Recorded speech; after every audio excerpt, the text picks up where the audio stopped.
Alrighty, we are going to go ahead and get started. Thank you everyone for joining us today. I'm going to let our two speakers kind of introduce themselves here in just a minute and their topic a little bit more. So just again, kind of some quick housekeeping items. If you would like to ask a question during the presentation, please use that chat feature, which is found on the right side of your screen. And just a reminder that this webinar is being recorded, and we will provide a link to this presentation from our website. And we have our first question in here. Okay, so someone asked about what are the chances of getting some CUs for attending these online lectures. We were actually just discussing that, and we've been talking about that for a while, the RBEST team has, and we really hope to do that soon. I think the issue that is kind of holding us up for offering CUs, there's one, our topics just vary greatly, so you know what makes a CU worthy presentation. The other is I know that some of you, you know, will dial in as one person, but there actually might be multiple people actually listening in, so you know just how to account for that. So we're thinking about that, and we hope to offer CUs in the near future. So, but thank you for joining us today, and I'm going to turn it over to our presenters and let them introduce themselves.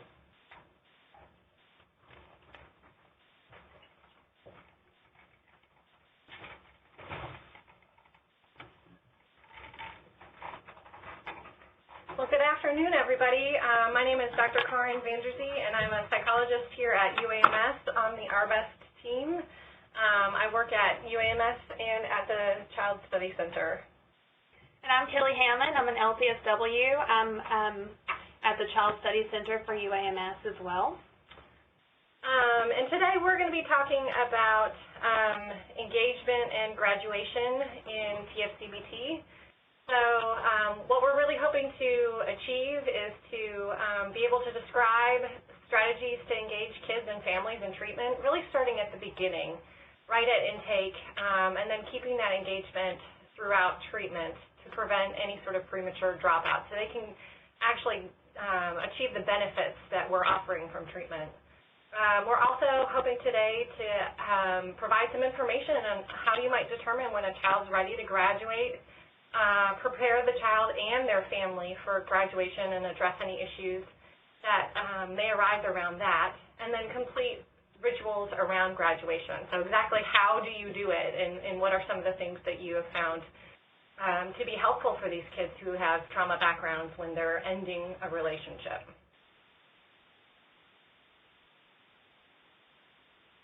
So let's talk first about engaging families. We know, I'm sure every single person on this line knows very well that client dropout is an altogether too common problem in mental health care. So I'm sure my experience is no different than many of yours, in that many times families will be on our schedules for intakes, but they'll never come. And other times they'll come for an intake and we'll never see them again. But for families who have experienced trauma, the power of avoidance as part of some of their trauma symptoms, in addition to all kinds of other barriers, really makes it hard for families to become engaged and involved in the services that we're offering. So we want to talk really more about engagement with children, and children specifically who have been through traumatic experiences. But before we really get to kind of the meat, I think it might be helpful for us to talk more about what this problem is of dropout. So we all know most families never make it into our doors. Less than 50% of them will actually come into a first appointment. And then throughout treatment, treatment dropout ranges from 47 to 70%. And in fact, research suggests that the modal number of sessions, so the most common number of sessions that people will come in for treatment, is just one. So oftentimes when they do make it in, they're just making it in for that intake session. Unfortunately, I would love to say that the dropout rates have been better for kids who've experienced trauma, but the research suggests it's really close to or about the same as for children and families in general. There's a host of factors that have been associated with dropout. Some may seem obvious to you, and some may be a little bit, less obvious.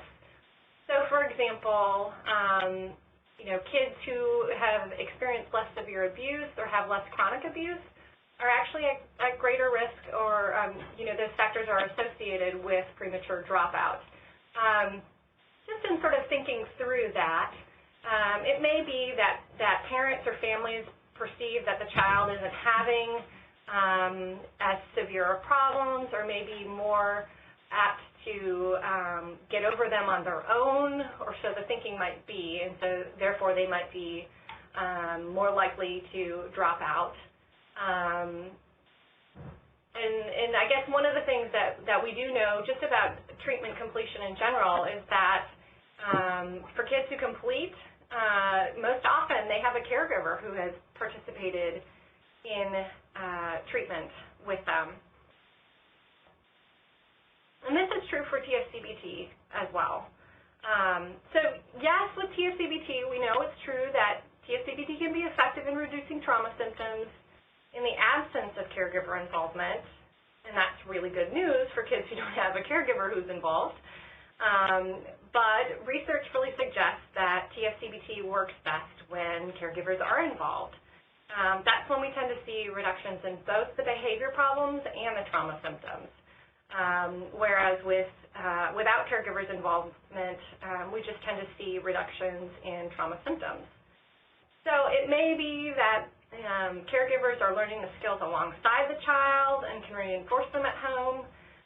It could be that the caregiver is learning behavior management skills, or it could alternatively be because caregivers have reductions in their own parenting stress or PTSD symptoms, and then are better able to help their child and then maintain kind of consistent discipline in the home. So let's talk a little bit about some engagement strategies. And we'll start first with the child, and then we'll move on to talking about their families.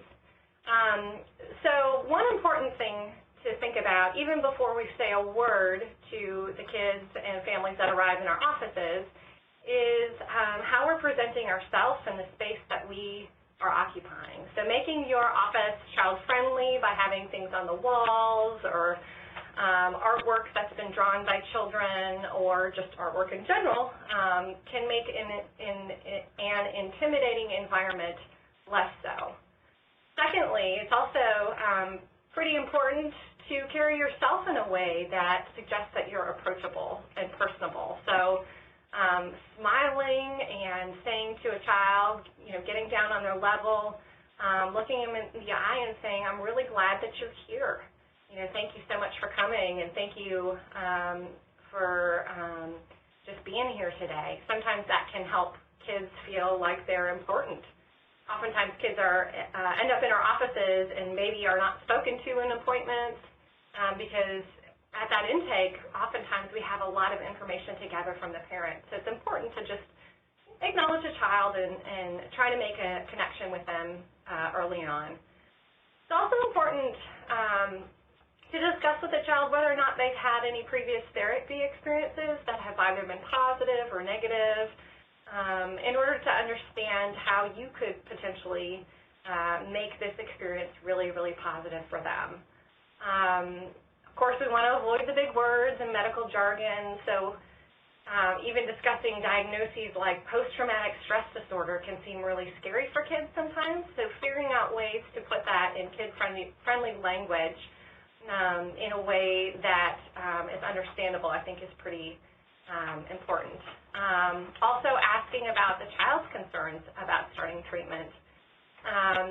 So oftentimes kids may feel like if you haven't been through that experience, you may not be able to help them. So figuring out ways to address those types of issues and address the child's concerns are important. So for example, you might say, You know, I haven't been through a fire personally, if you haven't been through a fire, but you may be able to say that you've been able to help a lot of other kids who've been through some really hard experiences, and you feel like you might be able to help them too, and just, you know, encouraging them to take a chance on you sometimes goes a long way. You know, just that acknowledgement that, yeah, no, I can't understand exactly what you've been through, but I'm going to try, and I want you to help me to understand that as best as I can. So let's talk about the family, too. So, of course, you want to introduce yourself, your agency, treatment options. And when doing that, I think it's really important to not assume that clients know really how they're supposed to act or what they're supposed to do. For many of these families, it's their first time into a mental health setting, and so it's not clear, you know, what they're supposed to do in terms of arriving on time, agency policies, expectations for phoning in advance if they need to miss the appointment. All of those things, I think, we as professionals sometimes can take for granted, and it's helpful to really go over things specifically so that you and the family are on the same page. Along those lines, I know within the literature and then just in discussing things with some other clinicians in our agency, we tend to spend a good bit of time talking about confidentiality and limits. Particularly in cases where kids are involved in the child welfare system. So parents oftentimes have concerns about things and how they might be shared with caseworkers, and limits of confidentiality around court involvement are very important to discuss and address, or at least just be open with parents about, you know, well, how are we going to handle it if I need to call Children's Services if I have a concern about child abuse or neglect. I think also when engaging families, as I said earlier, we always want to, you know, thank kids for coming, and we want to do that for families as well. Many times these families have overcome really, really significant barriers to actually make it to your office. So transportation, inconvenient appointment times, you know, just difficulties with getting PCP referrals, all kinds of things make it difficult for families to get to us.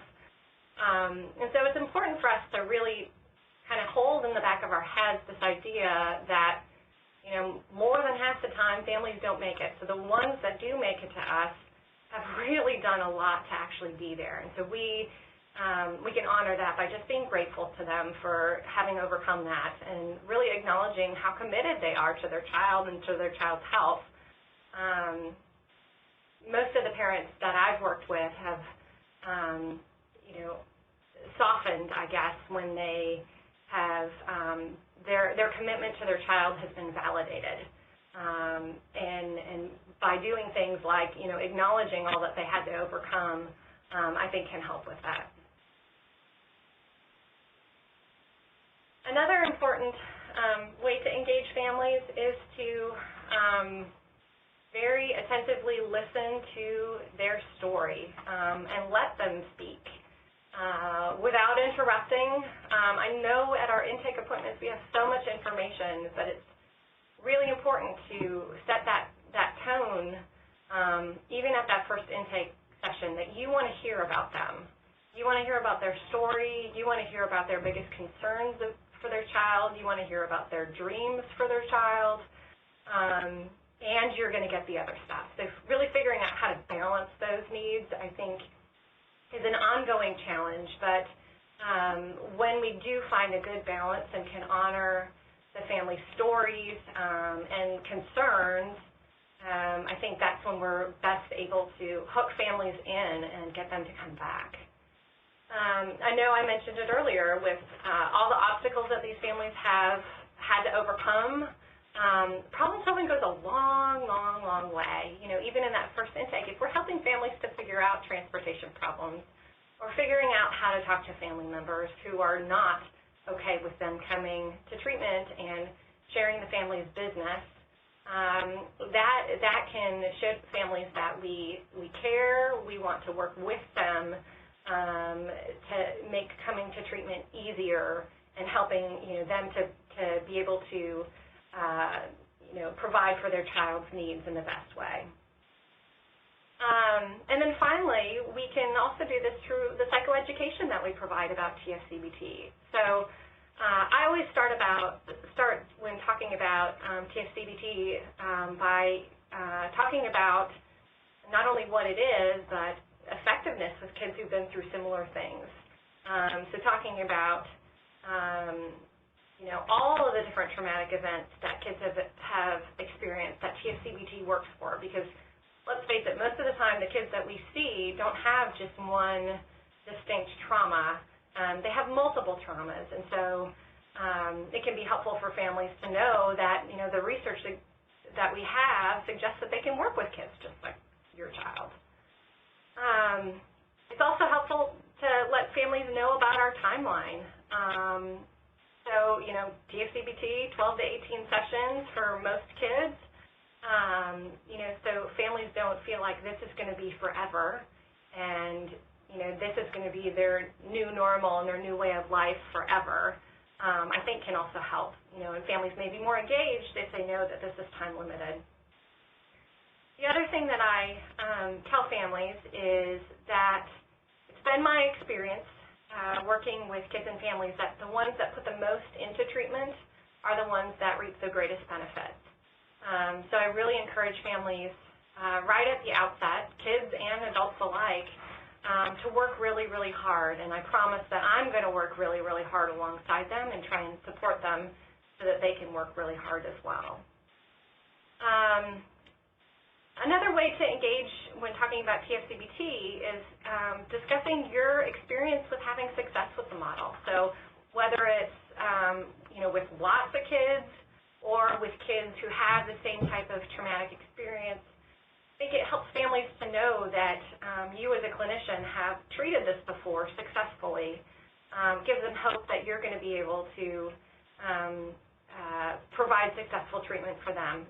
Now, at the same time, I do tell families that this isn't a sure thing, and that's why I really want to encourage them to put a lot of effort in so that they can get a lot out of the experience.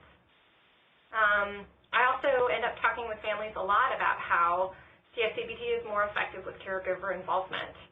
And parents, I think, many times when we see kids who have trauma symptoms, we see parents right alongside them that have trauma symptoms. And oftentimes parents will come in to treatment and be willing to get treatment for their child, but may not be ready to do so for themselves. So that piece of information just about the fact that with TF-CBT, parents' trauma symptoms have also been shown to go down, has, I think, been a helpful way to get parents to become and stay more involved in treatment.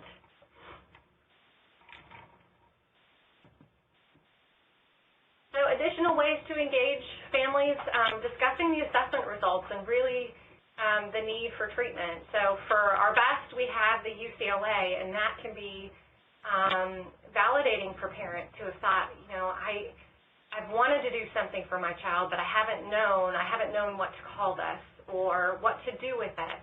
Sometimes just having that information in the assessment piece and giving, whether it's PTSD or an adjustment disorder, whatever the diagnosis is, can be helpful to families to know, I wasn't crazy, there was something wrong, there is a reason for this. And then giving them hope that this treatment that we have can be effective for treating it. And of course, it's very, very important to discuss cultural beliefs for families. The cultural piece, I think, can go on long beyond intake, particularly in instances where kids have experienced sexual abuse, for example. So what are the family's religious beliefs about children who have been raped or who have experienced sexual abuse. All of that is helpful in understanding what this child's lived experience might be, and it gives you a sense of how to direct treatment, but it also tells the family that you want to know about those things. You want to know about these things that are important to the family, and you want to be able to really honor their particular beliefs. Another way that I engage families is I give them my direct number. So at our agency, it can sometimes be difficult for families to get in touch with us. They'll leave a message. Sometimes messages aren't delivered in a timely way, or they get lost somehow. And so I always give families my direct number so that they know how to get in touch with me. And then I know we've talked about this before, but just meeting with parents every session is another way to begin treatment, and then keep that as the expectation throughout treatment. So I'll make sure to carve time out of every session to meet with parents, and if for some reason they're not able to meet with me, we'll usually try and have some sort of phone contact during the week.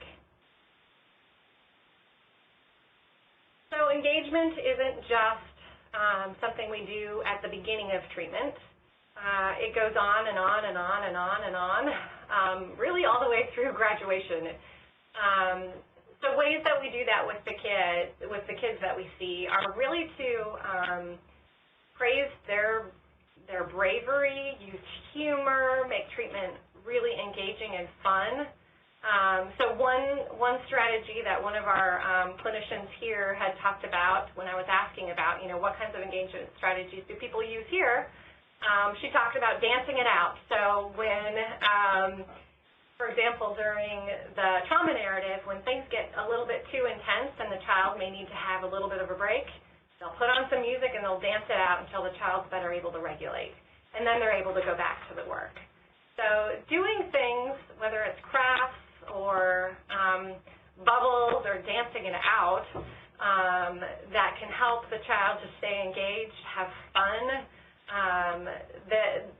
those can really help the child to want to come back each week. And if a child's wanting to come back each week, it's easier for a parent to bring them.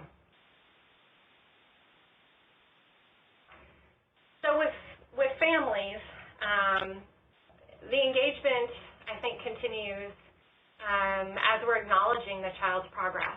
So that's why we ask each of our best clinicians to continue with assessing PTSD symptoms and trauma symptoms throughout treatment, because that's useful information for families if we're able to say, hey, we're seeing some benefit to what we're doing. We've gotten through the prac skills, and we're going to move on to the narrative. So let's do another UCLA and see how we're doing. It's also, I think, goes a long way to continually comment and praise parents about their commitment to their child. These families have really brought to us, at that point in time, some, if not the most vulnerable member of their family. And that's scary.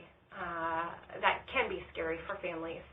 And it shows tremendous commitment. So the fact that they're bringing them each week really does show that commitment in an ongoing way.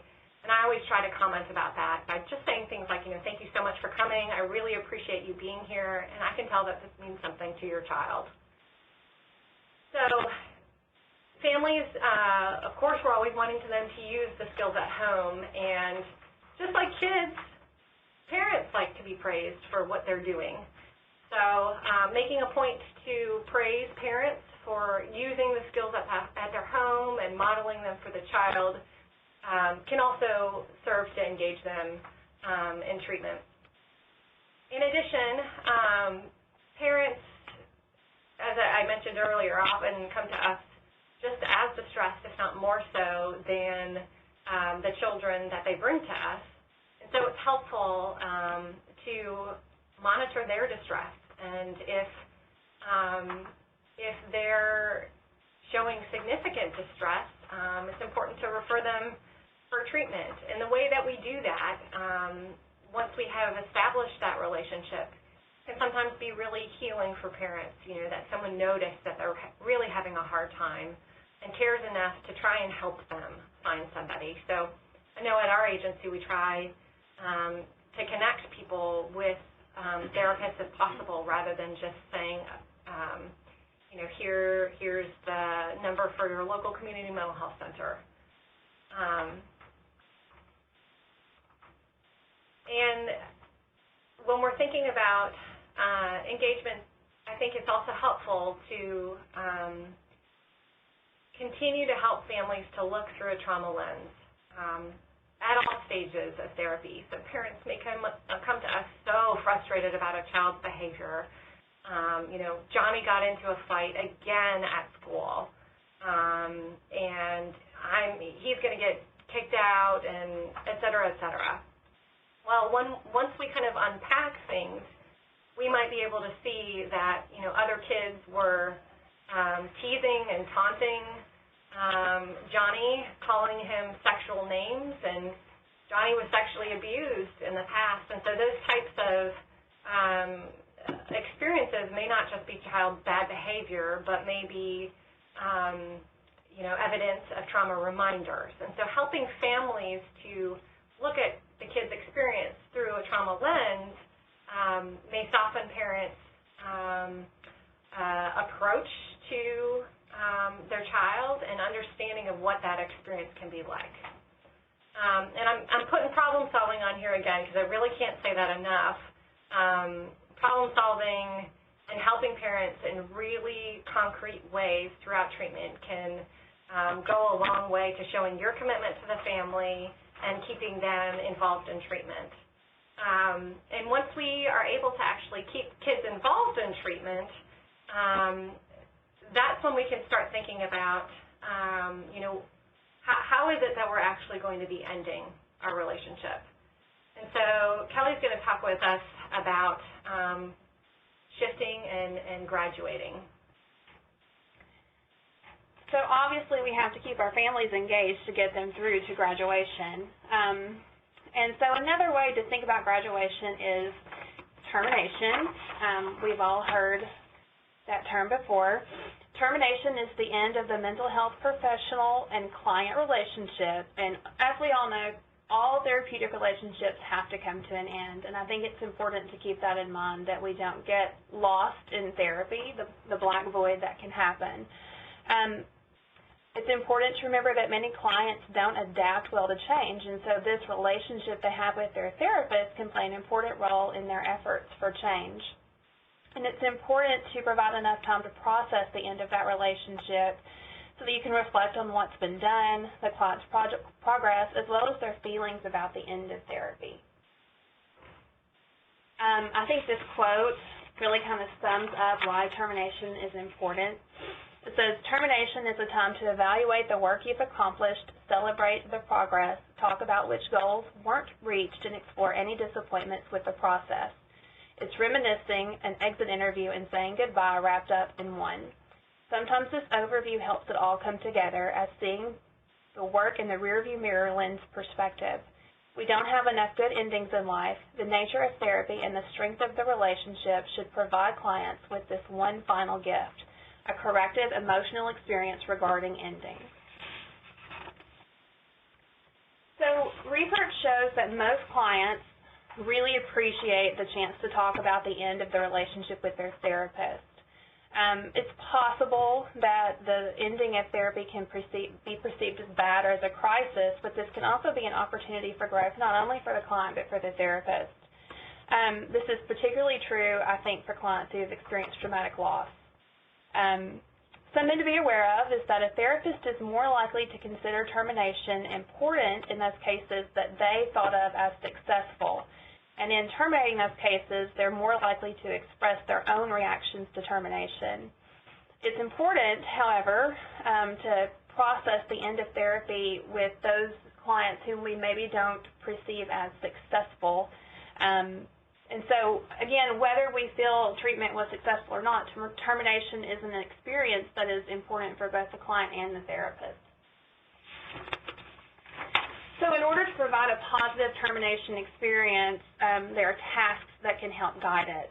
And the first of those tasks is deciding when to terminate the professional relationship.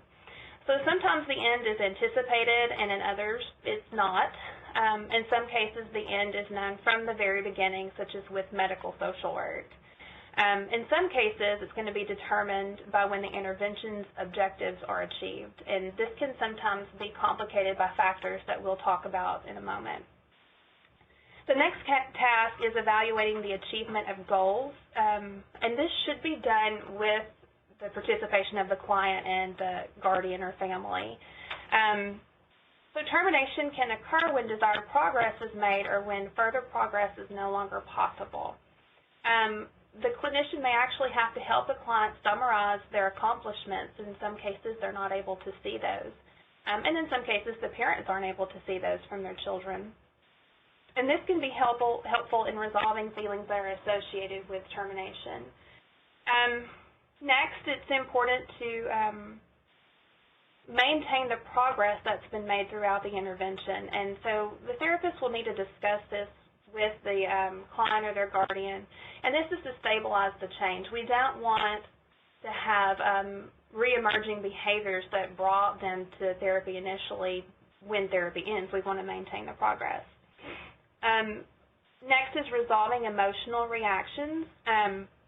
The reactions for the client and the therapist can have a very broad range, so it's important to have a safe place to recognize and discuss and resolve those emotions. And this has a real healing power, not only for the client and the family, but also for the therapist. And then finally, at the time of termination, if it's determined that other referrals are needed, the therapist should give information regarding the referrals or help make the referrals themselves. So there are two kinds of termination. There's planned and unplanned. I wanted to go over some of the possible reasons for an unplanned termination. The first is a misunderstanding between the client and the therapist, and I think that we see this happen pretty often, as well as the second, which is an inaccurate definition of the problem. You'll see this a lot in trauma cases where kids come in because they have disruptive behavior, and what brought them in is the behavior difficulty, but really the problem is that they were exposed to some sort of trauma. It could be that the wrong problem is selected. It could be that the goals are not attainable. It's possible the wrong intervention would be given. There may be a change of provider, and that can be a setback, and they don't want to tell their story to someone else, and so we'll have an unplanned termination. It could be that the area addressed is too sensitive, and I think we see this pretty often in trauma as well. When things get too intense, you see a higher dropout rate. It could be a way for the client or the family to control the ending, and I think that this is true in cases of traumatic grief as well. Endings are pretty painful, and so one way to control that is to just not go back. And then also, end of the relationship could be too painful for them to tolerate. So now we're going to talk about several ways to have a planned termination. Just like engagement, planning for a discharge starts at the very beginning. And whenever possible, this needs to be done with the client and the family. Just because you bring it up in the beginning doesn't mean that they're going to remember that the ending is near, and so it's important to bring that up and to process that along the way. And then also to give a space for termination to be processed thoroughly. And the way that you can make sure that it's thoroughly processed is to follow the tasks of termination we've already talked about. And this will help avoid any of those feelings of abandonment on the part of the client. So planned termination should look pretty similar to this. You're going to address it early. You're going to remind the family about it as it draws closer. You're going to recognize the client's accomplishments. You're going to discuss a plan to maintain the progress they've made. You're going to help them discuss their feelings about the relationship, and then you're going to make any referrals that might need to be done. So termination for TF-CBT cases in particular, what's already been done? So we've already done the psychoeducation and parenting skills. We've taught relaxation. We've gone over affective modulation. We've addressed cognitive coping. We've done the trauma narrative and processing. We've done in vivo mastery of the trauma reminders as it's needed. We've done the co-joint parent and child sessions, and we've enhanced future safety and development. So in general, you know it's time to discharge when goals and objectives have been met, and then the services are no longer needed or are serving the client's interests. In TF-CBT, you have finished the components, you have evidence of reduced symptomology, and this can come from the UCLA PTSD index outcome, and that will help with the parent and child report. However, it's important, I believe, to also have this in discussion, to not solely rely on the index. I also think that it's important to never underestimate your clinical judgment. You know when your kids are ready for discharge, and sometimes it's hard to let them go, particularly when you know the stories that they have told, particularly in cases of chronic and complex trauma. It seems as though it's almost hard to believe that they could ever be ready for discharge when, in fact, you know, they're kind of done and they're ready to move on. You will discuss a plan for maintaining the progress, and then you'll make any of those referrals that we've talked about. So how do you tell the client and the family? Again, you discuss this from day one. It should never come out of nowhere. They're going to know from the very beginning that this is a time-limited relationship. You're going to have a session or sessions to discuss the termination process, as well as any fears and process the fears that they might have. I find it's usually best to not let them know the plan to discuss termination beforehand. Often, if it's going to be too intense or they have trouble with endings, they won't show up to the next session. So usually it's best to not prepare them for the termination discussion. And then also make it a point to include it into the trauma narrative. It can look a lot. I have pages that I add, and most of the kids that I work with choose to do a book. And so I make sure to have in there a page or a chapter about what they worry about when therapy ends, or what they've learned in therapy and how therapy has helped them, and the best part of ending therapy. And I think that's important so that they can see a positive to the end of this relationship. And so just as you've used gradual exposure throughout the course of the narrative and its development, you're also going to be using gradual exposure to prepare them for termination. Some things to know, and I'm sure that we've all run into this. Some parents don't want to graduate, and I think it's always best to address this and to be pretty direct about it. Some of the reasons for it may be that they fear the child will decompensate, and I think in these cases you'll see a lot of TALs or crisis of the week crop up towards the end of therapy. You'll see a lot of behavior issues that had maybe subsided before then. They may fear that the child will keep talking about the trauma and they won't know what to do. They may fear that they themselves will decompensate, that they won't be able to function well without that added support of the relationship they have with you. It could be, as already discussed, that the emotions around endings are too intense. And again, you'll see this a lot with traumatic grief, that endings are very difficult. And then also an attempt to control the ending. Sometimes kids don't want to graduate. And again, I think it's best to just address this pretty straightforward. Some reasons for that could be that the kid is afraid they're going to get anxious again and they won't have you there to support them through it. They may fear that whatever trauma it was will happen to them again. They don't want to lose you. You have been a huge source of support and stability for them for, a period of time, and they've been able to tell you about these things that have happened to them. And it's going to be really hard to lose that relationship. And just like with grown-ups, maybe the emotions around endings are too intense, and maybe they want to control the ending as much as possible. Just something I wanted to say, sometimes clients will improve through the course of treatment and drop out. So just to kind of tuck away in your brain that just because a client doesn't get to graduation doesn't mean that treatment was unsuccessful.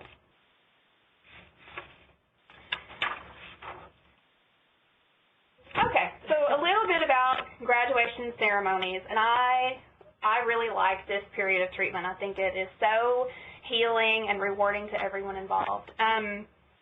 So I've already told you that I make it a part of the narrative, and in doing that, I focus very heavily on the future because the trauma that had happened, we don't want to get stuck in the past and stuck in that trauma.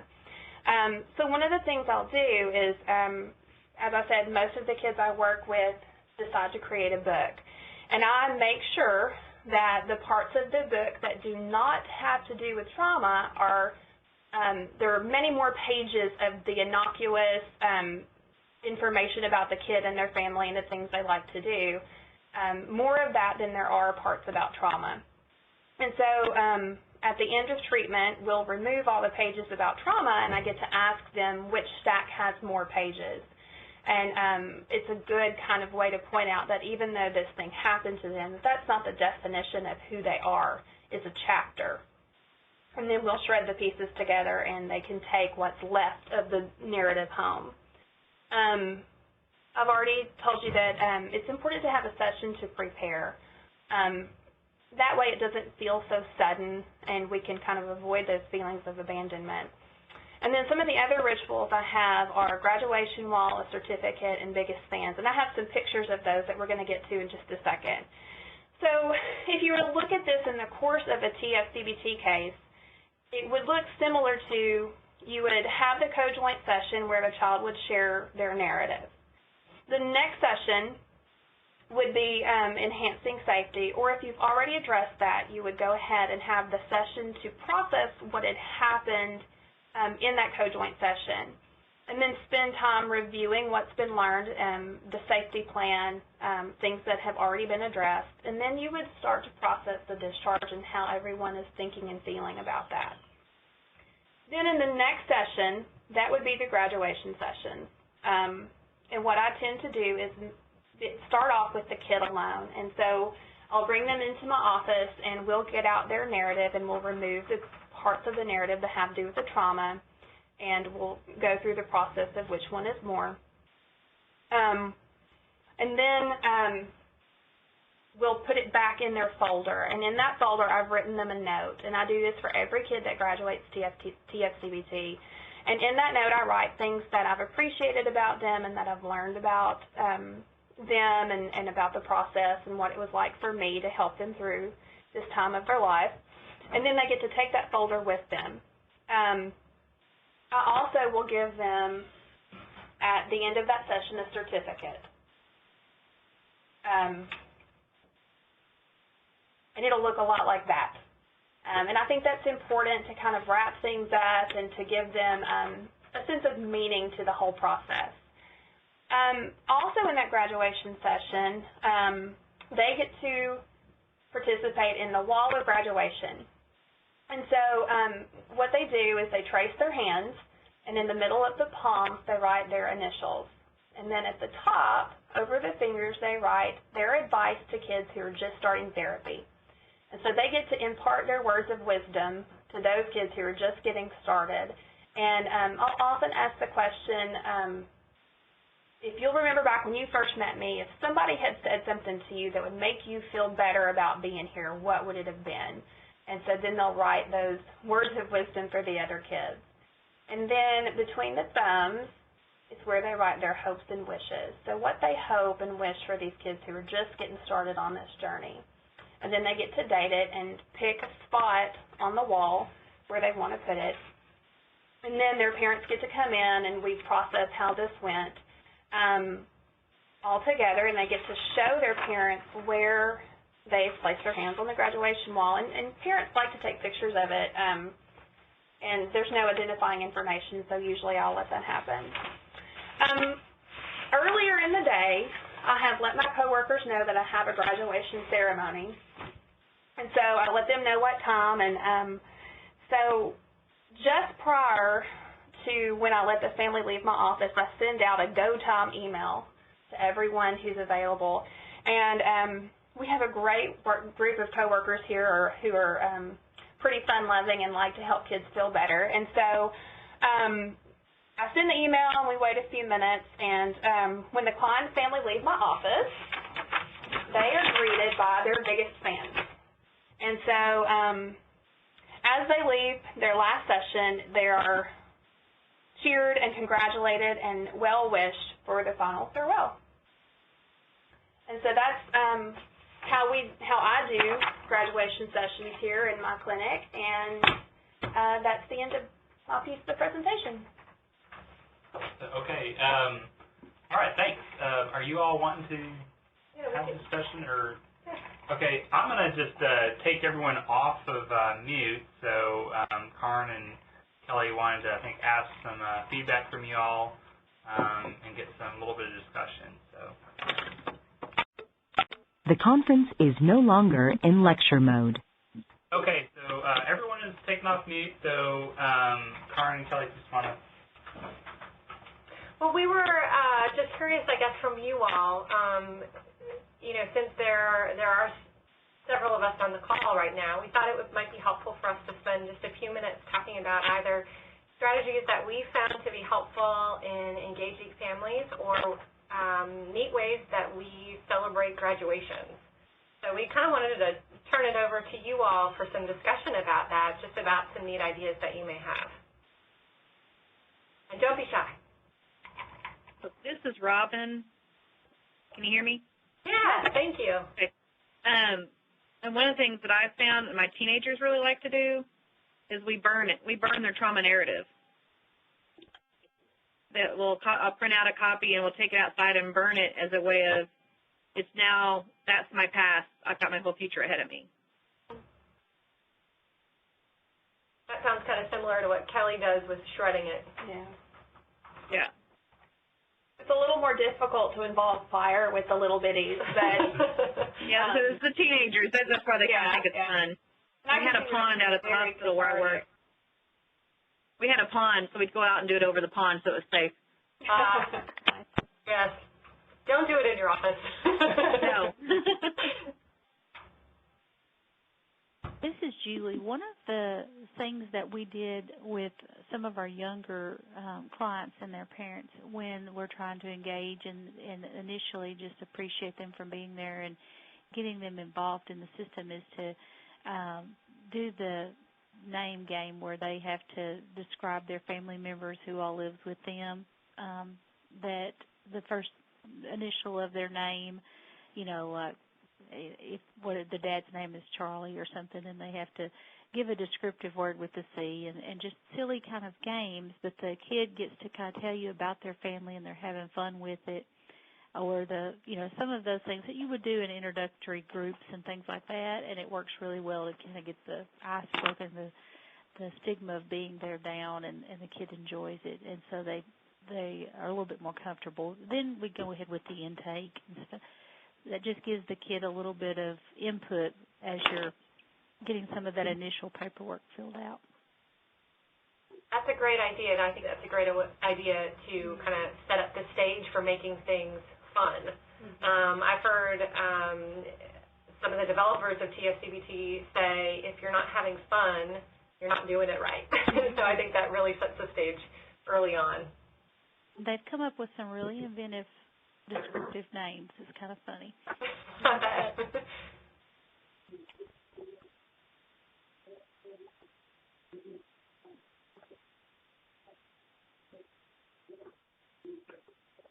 what are some of the things that you all do to kind of say the collective goodbye to the family as a whole? Because we've worked with these kids pretty intensely, but we've also worked with, if we've done a good job at engaging, we've worked with their families as well, their caregivers. So it's an important relationship loss for them.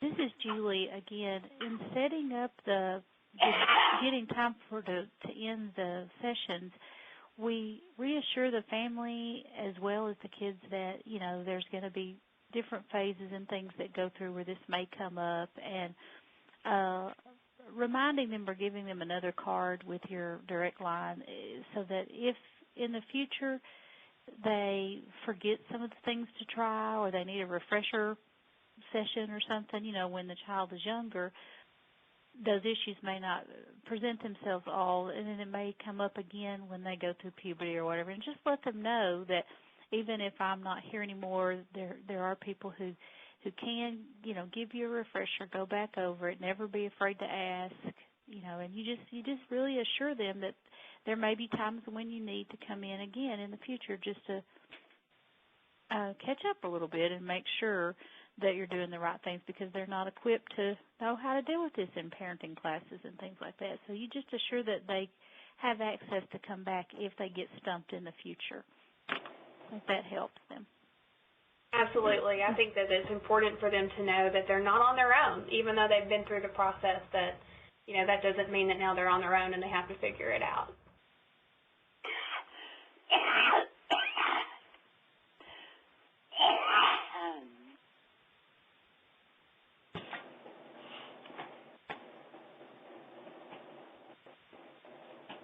Any other thoughts about either engagement or graduation?